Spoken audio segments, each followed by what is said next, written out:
السلام علیکم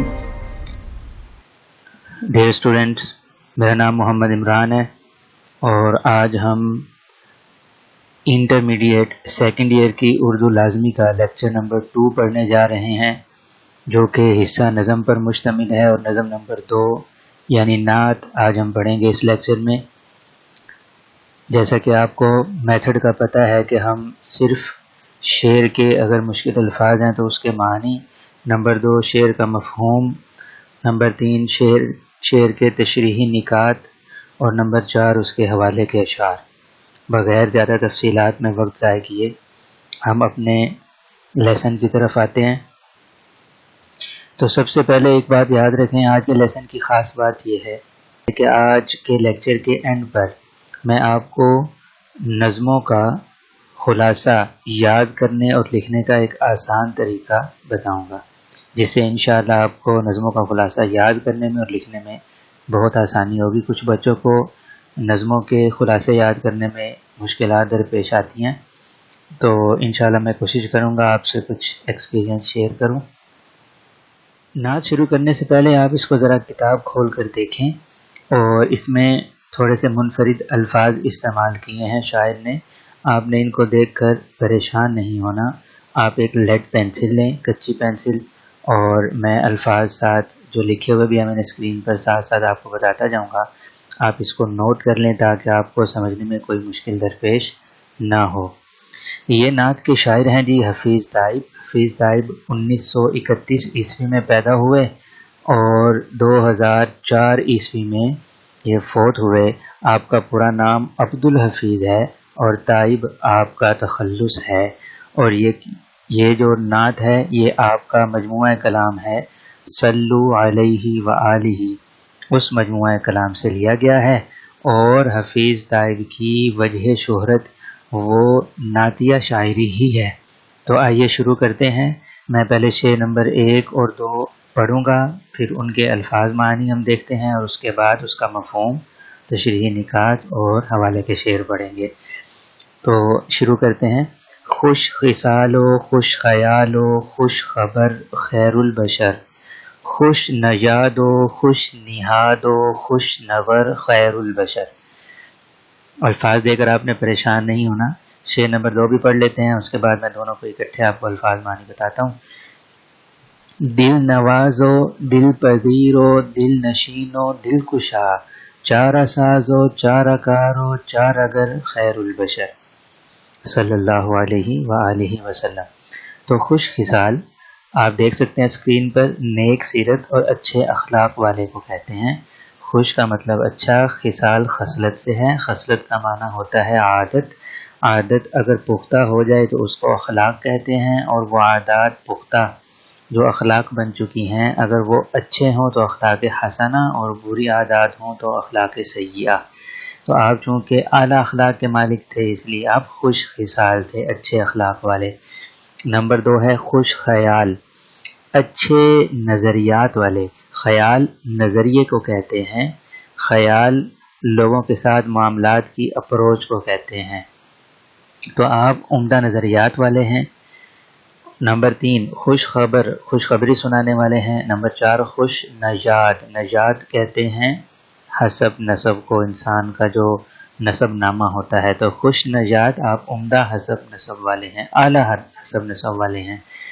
خوش نہاد، نہاد مزاج کو کہتے ہیں، عربی کا لفظ ہے۔ خوش کا مطلب اچھا، خوش نہاد کا مطلب خوش مزاج، خوش سیرت، نیک سیرت، اور آپ اس کو ظریف بھی کہہ سکتے ہیں، یعنی جو ہنس مکھ ہو اس کو بھی خوش نہاد کہا جاتا ہے۔ اگلا ہے جی خوش نظر، یعنی اچھی نظر ڈالنے والے، اچھی نظر سے دیکھنے والے۔ دوسرے شعر کے الفاظ دیکھیں جی۔ دل نواز، دل جو یعنی جو دل جوئی کرنے والا ہے، تسلی دینے والا۔ دل پذیر، دل کو بھانے والا۔ دل نشین، دل میں بس جانے والا۔ یہ الفاظ مترادف ہیں، دل پذیر اور دل نشین، تقریباً ملتا جلتا معنی ہے۔ دل کشا، دل کو کھولنے والا، یعنی دلوں کے اوپر جو ظلمت کے تالے ہیں، جہالت کے تالے ہیں، حضور علیہ الصلوۃ والسلام ان جہالت اور ظلمت اور تاریکیوں کے تالوں کو کھولنے والے ہیں۔ دل کو روشن کرنے والے. چارہ ساز مشکل میں حل نکالنے والا یعنی بگڑا کام بنانے والا. چارہ کار کام درست کرنے والا. چارہ گر حل نکالنے والا.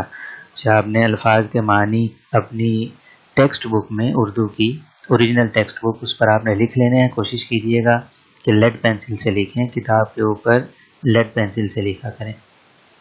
آئیے اب ان اشعار کے مفاہیم اور حوالے کے اشعار کی طرف چلتے ہیں. پہلے شعر کا مفہوم کیا بنے گا کہ نبی صلی اللہ علیہ وسلم صاحب اخلاق حسنہ, عمدہ خیالات والے, خوشخبری سنانے والے اور لوگوں کے خیر خواہ ہیں. آپ صلی اللہ علیہ وآلہ وسلم اعلیٰ نسب, ہنس مکھ, نیک سیرت اور بہترین انسان ہیں. یہ تو اس کا مفہوم ہو گیا.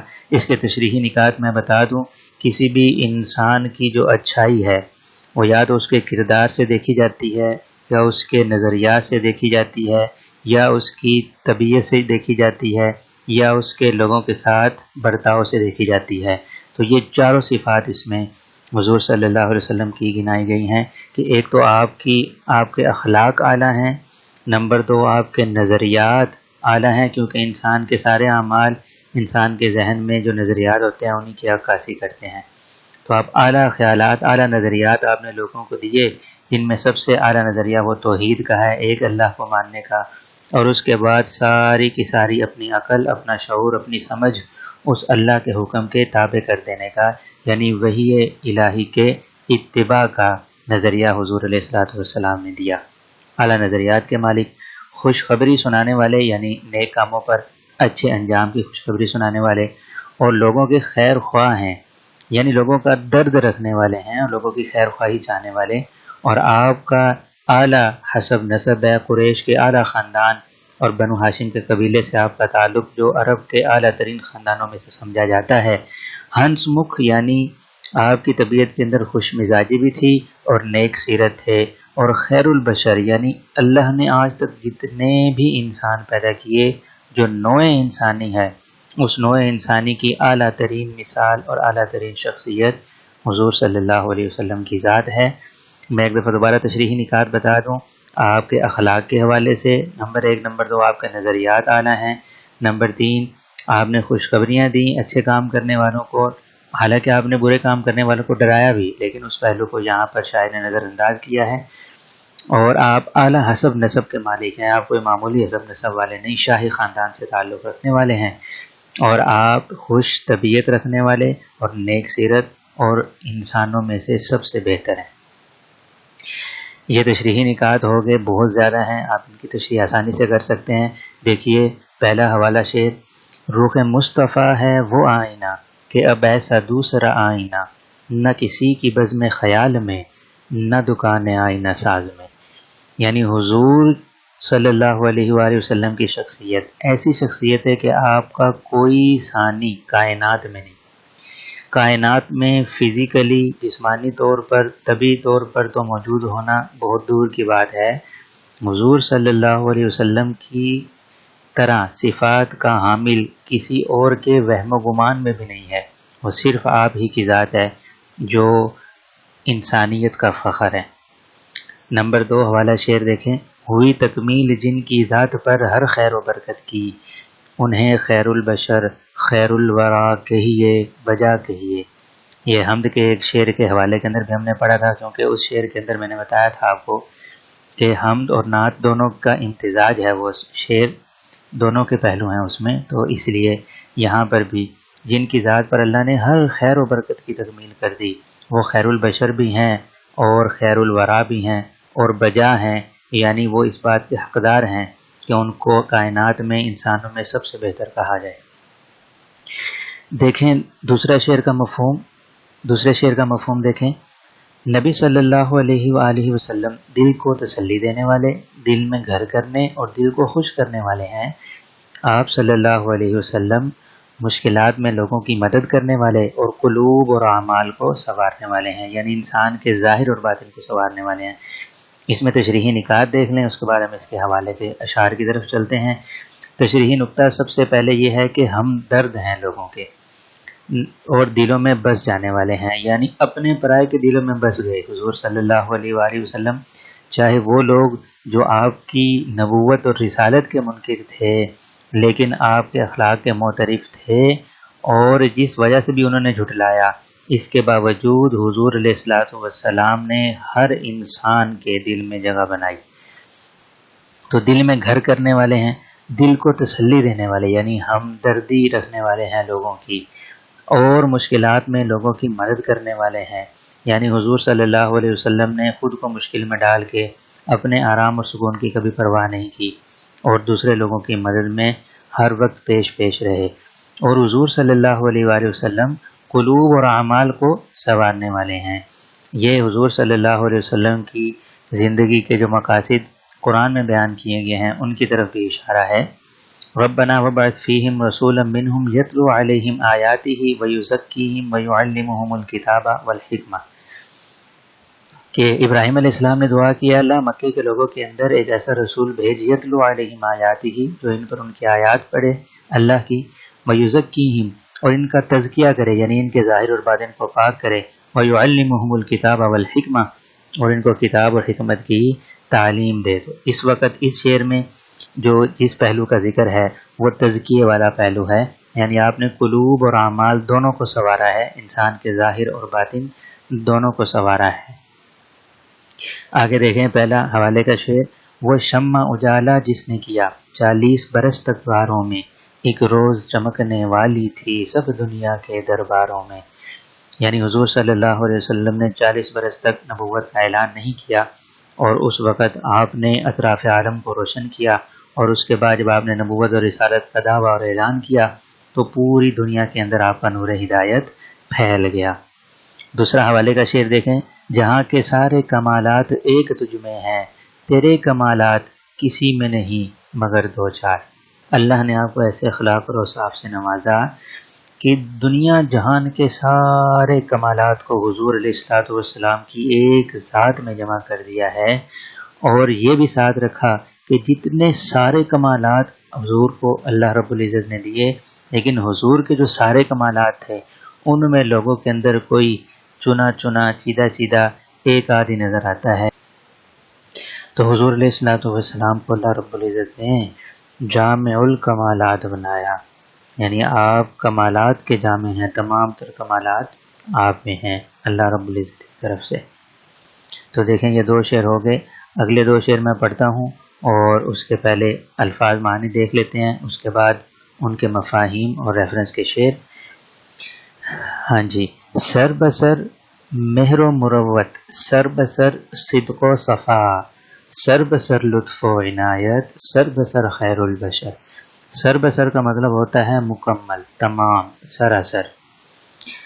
مہر و مروت، مہر مہربانی اور محبت کو کہتے ہیں، اور مروت لحاظ اور ہمدردی کو کہتے ہیں، یعنی آپ سراپا محبت ہیں اور سراپا ہمدردی ہیں۔ اور صدق و صفا، صدق سچائی کو کہتے ہیں اور صفا پاکیزگی، آپ سچائی اور پاکیزگی ہیں، سراسر سرتاپا آپ سچائی اور پاکیزگی کے پیکر ہیں۔ اور خلق عظیم، یہ اگلا شعر ہے جی، شعر نمبر 4، صاحب خلق عظیم و صاحب لطف عمیم، صاحب حق صاحب شق القمر خیر البشر۔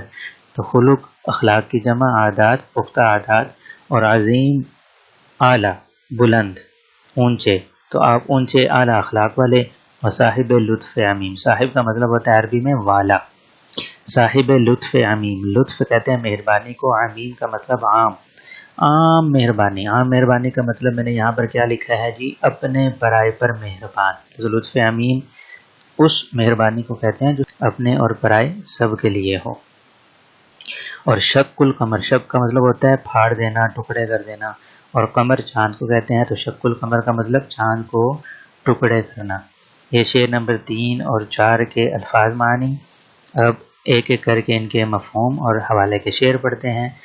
شعر نمبر 3 دیکھیں، اس کا مفہوم ہے، آپ صلی اللہ علیہ وآلہ وسلم کی ذات بابرکات سراسر محبت، الفت، ہمدردی، جواں مردی اور فیاضی ہے، اور آپ صلی اللہ علیہ وسلم عنایت اور مہربانی کے حامل بہترین انسان ہے۔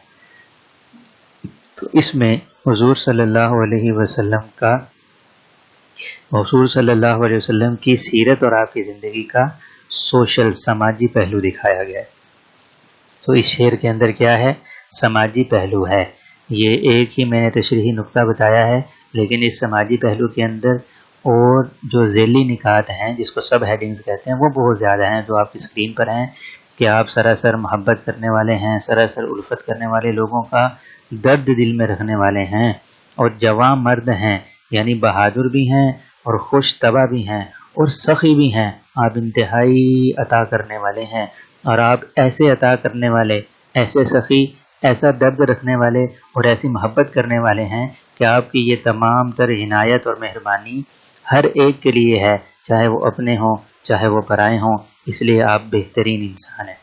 تو تشریحی نقطہ یاد رکھیے گا۔ اس کا شعر نمبر 1، حوالے کا شعر نمبر 1 دیکھتے ہیں۔ لطف خدائے پاک کی تصویر کھنچ گئی، پھرنے لگے جو آنکھوں میں احسان مصطفیٰ صلی اللہ علیہ وآلہ وسلم، یعنی جو حضور صلی اللہ علیہ وسلم نے امت کے لیے درد رکھا اور امت کے لیے روئے اور امت کے لیے در گئے اور امت کے لیے آپ نے تکالیف برداشت کی، انسان جب وہ دیکھے تو لطف خدائے پاک کی تصویر کھینچ جاتی ہے کہ اللہ نے ہم پر کتنا عظیم احسان فرمایا کہ حضور صلی اللہ علیہ وسلم جیسی عالی شخصیت سے ہم کو نوازا، جن کو ہماری طرف مبعوث فرمایا۔ حوالے کا شعر نمبر 2 دیکھیں۔ بہادر کر دیا ان کو جو تھے کمزور دنیا میں، دلوں کو حوصلہ بھی تھا ملا ان کی محبت سے، یعنی حضور صلی اللہ علیہ وسلم نے کمزوروں کی ایسی دلجوئی کی، ایسی ہمدردی ان کے ساتھ کی، ایسی مہربانی ان پر کی کہ وہ کمزور سے بہادر بن گئے، اور نہ صرف حضور نے ہمدردی رکھی بلکہ لوگوں کو حوصلہ بھی دیا، آپ کی محبت سے لوگوں کو حوصلہ ملا۔ شعر نمبر 3 مکمل ہوا۔ شعر نمبر 4 کا مفہوم دیکھیں کہ نبی صلی اللہ علیہ وآلہ وسلم جلیل القدر، ملنسار، خوش مزاج اور امت پر نہایت مہربان ہیں۔ آپ صلی اللہ علیہ وسلم کی سچائی کے ثبوت کے لیے معجزاتی طور پر آپ صلی اللہ علیہ وسلم کی انگلی کے اشارے سے چاند 2 ٹکڑے ہو گیا، یعنی حضور صلی اللہ علیہ وسلم کے، یہ چاند کو لکھا ہے، چاند کے ہونا چاہیے، یہ غلطی ہو گئی ہے ٹائپنگ کی، کہ انگلی کے اشارے سے چاند کے 2 ٹکڑے ہو گئے۔ تو صاحب خلق عظیم، صاحب لطف عمیم، صاحب حق، صاحب شق القمر، خیر البشر، اس کا مفہوم یہ ہم نے پڑھا ہے ابھی۔ تو اس کے تشریحی نکات میں بتا دیتا ہوں آپ کو۔ ایک تو دوبارہ اعلیٰ اخلاق، نمبر 2 لطف اور عنایت، یعنی آپ کی عطا سب پر ہے، جیسے پچھلے شعر میں تھا۔ چونکہ آپ کو پتہ ہے کہ نظم کے اندر مضمون ایک ہوتا ہے، اسی لیے تشریح بھی اکثر اوقات بہت سارے اشعار کی ملتی جلتی ہوتی ہے، اور اسی لیے امتحان کے اندر بھی آپ کو نظم کے دونوں شعر لکھ کر اکٹھی تشریح لکھنے کا بتایا جاتا ہے کہ اکٹھی تشریح لکھیں نظم کی، کیونکہ ان کا عنوان ایک ہوتا ہے۔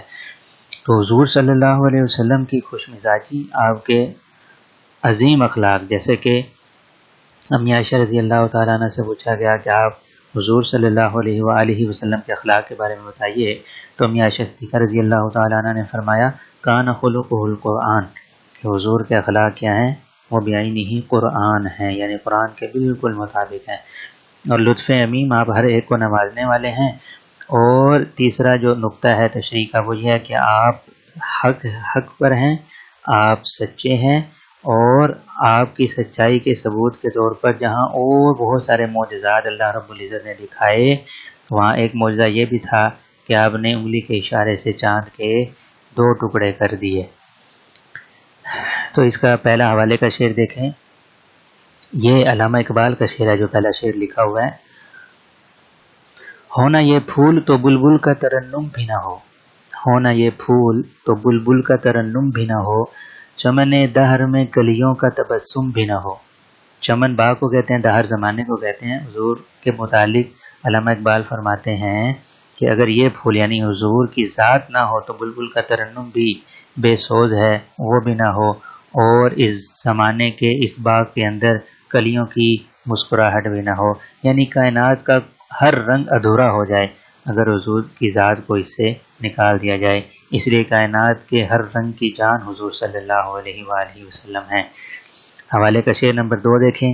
پھیلا ہوا ہے اسود و احمر کے واسطے، صحن عرب سے تاب عجم خوان مصطفیٰ۔ یہ کس آپ کی خصوصیت کی طرف اشارہ ہے؟ وہ اس بات کی طرف کہ لطف عمیم، عام، اپنے برائے سب کے لیے جو مہربان ہیں، اس کی طرف اس شعر میں اشارہ ہے کہ آپ اسود و احمر، کالے گورے کالے اور سرخی مائل رنگت رکھنے والے، ہر ایک کے واسطے کیا ہے؟ صحن عرب سے تاب عجم خوان مصطفیٰ، حضور کا دسترخوان، حضور کی عطا وہ ہر ایک کے لیے پھیلی ہوئی ہے، دنیا کے ایک کونے سے دوسرے کونے تک، عرب سے عجم تک۔ یہ شعر نمبر 4 ہو گیا۔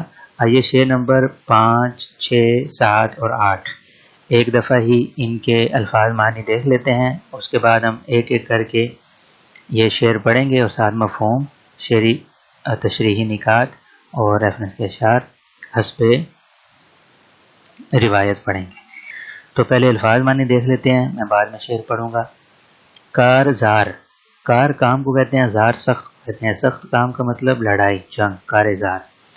دہر زمانہ اور وقت کو کہتے ہیں۔ وجہ ظفر، ظفر کامیابی کو کہتے ہیں، وجہ کو کہتے ہیں کامیابی کی وجہ۔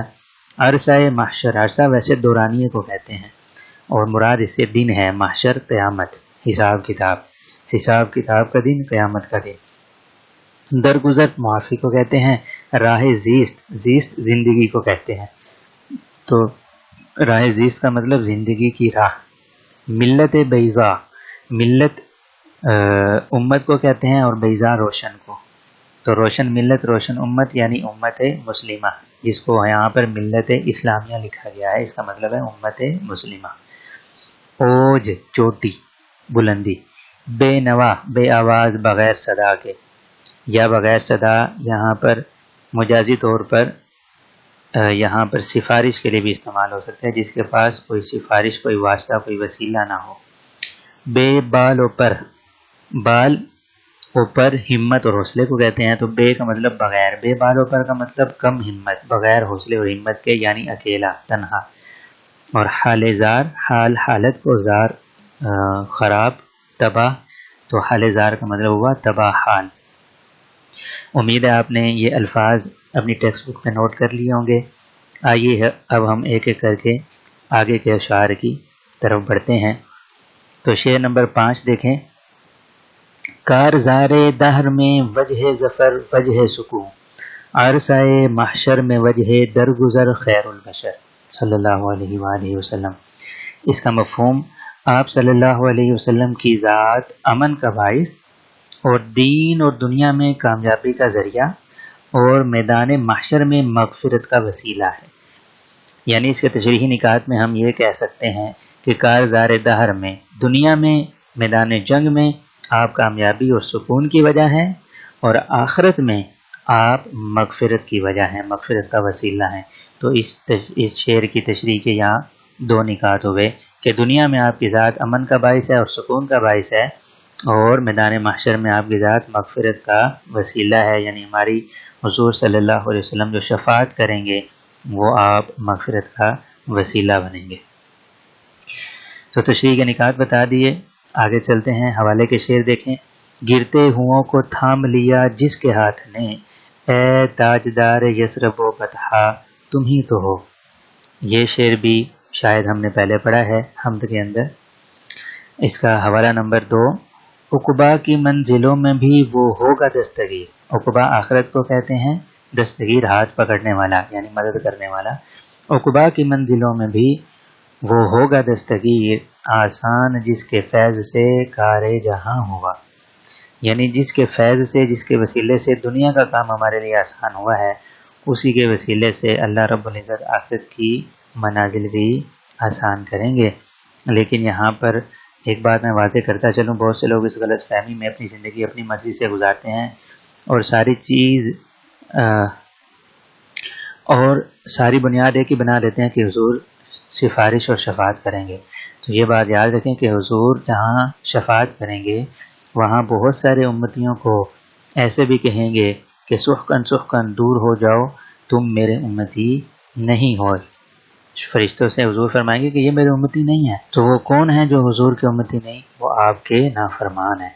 تو محبت کا دعویٰ بہت اچھی بات ہے، لیکن آپ سے اصل محبت کا دعویٰ آپ کی اطاعت ہے۔ جو حضور کی اطاعت کرے گا اسی کی شفاعت حضور صلی اللہ علیہ وسلم انشاءاللہ کریں گے۔ شعر نمبر 6 دیکھیں۔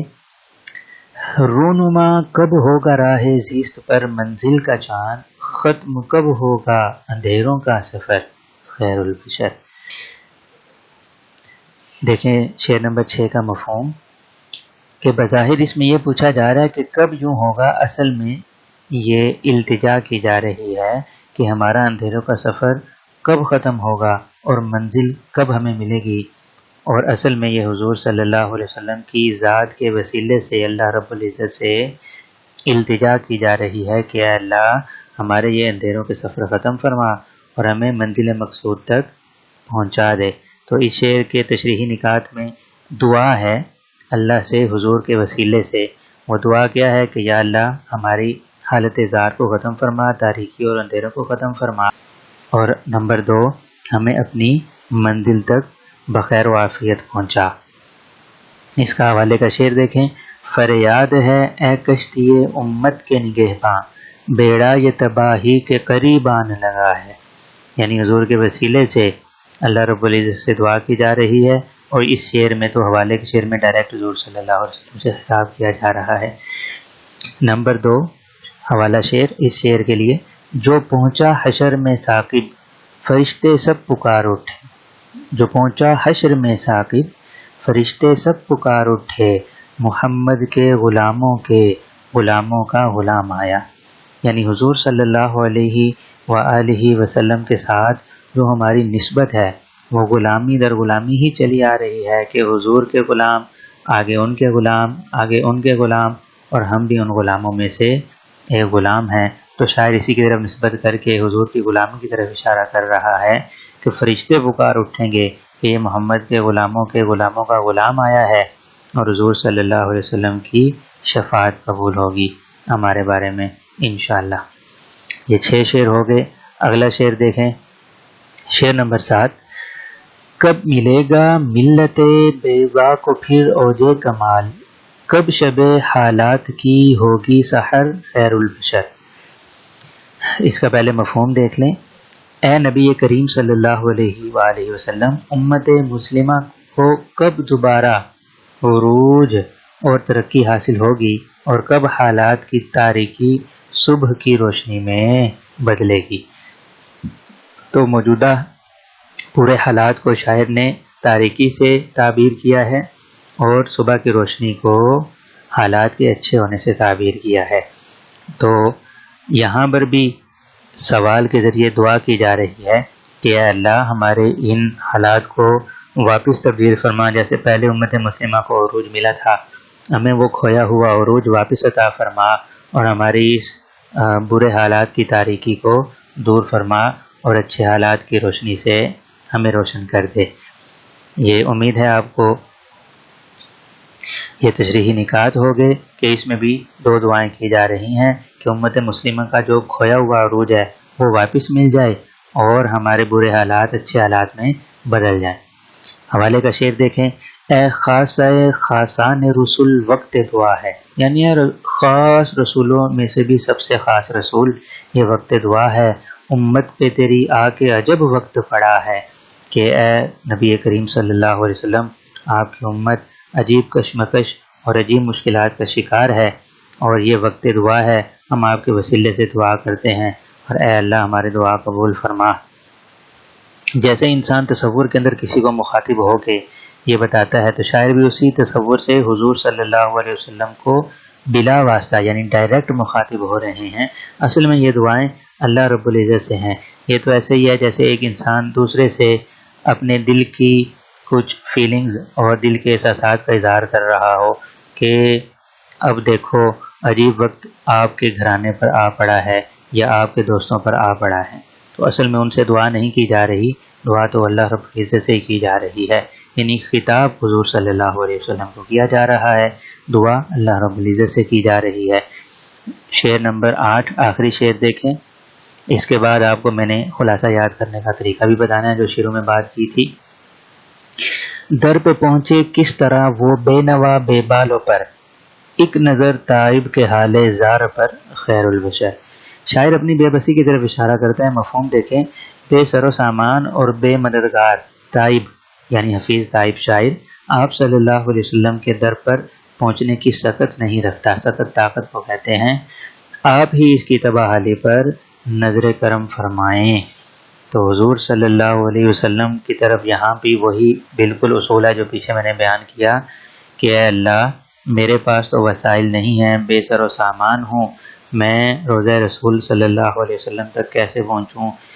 حضور صلی اللہ علیہ وسلم کے وسیلے سے آپ ہی میری اس مشکل کو دور فرمائیں اور مجھے حضور صلی اللہ علیہ وسلم کے دربار پر آپ کے روضہ مبارک پر حاضری کا شرف نصیب فرمائیں. تو اس میں جو تشریحی نکات ہیں وہ یہ ہے کہ شاعر چونکہ یہ مقطع ہے اور مقطع آتا نہیں ہے تشریح کے لیے، لیکن پھر بھی میں بتا دیتا ہوں. تشریحی نکات یہی ہے کہ ایک تو شاعر اپنی بے بسی کا اظہار کر رہا ہے، دوسرا دعا کر رہا ہے کہ اللہ رب العزت انہیں روضہ رسول صلی اللہ علیہ وآلہ وسلم کی حاضری کا شرف نصیب فرمائے. حوالے کا پہلا شعر دیکھیں. کیا ہے نعت میں سامان تائب، میری بخشش کا سامان ہو گیا ہے. یعنی حضور صلی اللہ علیہ وسلم کی نعتیں پڑھ پڑھ کر حفیظ تائب کہتے ہیں کہ میں نے نعت میں اپنا سامان کیا ہے اور یہی میں نے نعت میں اپنا دیوان کیا ہے. یہاں پر سوری یہ شعر غلط ہے. کیا ہے نعت میں دیوان تائب، یہ پہلے مصرے میں دیوان ہے اور یہاں غلطی سے ٹائپ ہو گیا سامان. میری بخشش کا سامان ہو گیا ہے کہ جو دیوان میں نے نعت کے اوپر لکھا وہی میری بخشش کا ذریعہ بنے گا انشاءاللہ. اور آخری شعر دیکھیں حوالے کا. محمد صلی اللہ علیہ وآلہ وسلم، محمد کی محبت دین حق کی شرط اول ہے. یہاں پر بھی کی ہے، یہ بھی ٹائپنگ کی چھوٹی سی مسٹیک ہے. دین حق کی شرط اول ہے، اسی میں ہو اگر خامی تو ایمان نامکمل ہے. یعنی حضور صلی اللہ علیہ وسلم کی جو محبت ہے وہ ایمان کی اولین شرط ہے، اور اگر اسی میں خامی ہو تو انسان کا ایمان مکمل نہیں ہے. اسی لیے حضور صلی اللہ علیہ وسلم کی تعریف انسان کے بس میں نہیں ہے. تو شیخ سعدی نے کیا خوب جملہ کہا، بعد از خدا بزرگ توئی قصہ مختصر. یعنی آپ کی نعت ہم بیان نہیں کر سکتے، اللہ کے بعد کائنات کی عظیم ترین ہستی آپ ہیں، یہی قصہ مختصر ہے. یہاں تک ہمارا نظم کا سبق مکمل ہوا لیکچر. اور شروع میں جیسے میں نے وعدہ کیا تھا کہ آگے میں آپ کو خلاصہ لکھنے اور یاد کرنے کا طریقہ بتاؤں گا، تو اس تحریر کو ذرا غور سے پڑھیں اور سمجھیں کہ خلاصہ یاد کرنے کا، کسی بھی نظم کے خلاصے کے یاد کرنے کے لیے آسان طریقہ یہ ہے کہ جو آپ نے مفہوم لکھے ہیں تمام اشعار کے مفاہیم ان کو آپس میں مربوط کر کے لکھ لیں. آپس میں مربوط کر کے لکھ لیں. یہاں پر بھی آپس میں یہاں ٹائپنگ کی غلطی ہے چھوٹی سی. آپس میں مربوط کا مطلب ایسا کر کے لکھیں کہ وہ جملے پہلے سے تھوڑے شارٹ ہو جائیں اور ان کا آپس میں کوئی نہ کوئی لنک بن جائے، اور یہ خلاصہ بھی بن جائے گا اور اشعار کے مفاہیم بھی یاد ہو جائیں گے. اس کے علاوہ ایک بات یہ یاد رکھیں کہ اگر آپ اس طرح سارے مفہوم لکھیں گے تو یہ خلاصے سے لینتھ زیادہ ہو جائے گی. اس لیے لینتھ کو خلاصے کی جو ریکوائرمنٹ ہے، جو ضرورت ہے، اس کے مطابق کرنے کے لیے آپ ان مفاہیم کو بھی شارٹ کر لیں. یعنی اگر ایک شعر کے مفہوم میں 2 جملے بن رہے ہیں تو آپ ایک جملہ لکھیں تاکہ آپ کا خلاصہ جتنا مطلوب ہے اتنا ہی ہو، اس سے زیادہ نہ ہو. اس کے ساتھ اس کی ایک مشق چھوٹی سی میں نے نیچے لکھی ہوئی ہے کہ کتاب سے نظم دیکھ کر ہر شعر کا ایک نثری جملہ بنا کر 2 سے 3 بار مشق کریں. 2-3 مشق کریں آپ اس طرح. یعنی ایک دفعہ نعت کو دیکھیں اور وہ شعر دیکھ کر ایک جملہ بولیں. شعر نہیں پڑھنا، شعر دیکھ کر ایک جملہ پڑھنا ہے اور اس شعر کے مطابق. دوسرا شعر دیکھ کر اس کے مطابق جملہ، تیسرا شعر دیکھ کر اس کے مطابق جملہ. یعنی جتنے اشعار ہیں اتنے جملے آپ لکھ دیں، آپ کا یہ خلاصہ بن بھی جائے گا اور آپ کو انشاءاللہ مفہوم بھی ذہن نشین ہو جائیں گے. آپ اپنی قیمتی آراء سے آگاہ کریں اور چینل کو بھی سبسکرائب کر لیں تاکہ آئندہ ویڈیوز آپ کو ملتی رہیں، اور کمنٹس کے اندر اپنا فیڈ بیک ضرور دیں اس لیکچر کو مزید کیسے بہتر بنایا جا سکتا ہے. تو ملتے ہیں اگلے لیکچر میں، تب تک کے لیے اللہ حافظ۔ السلام علیکم ورحمۃ اللہ وبرکاتہ۔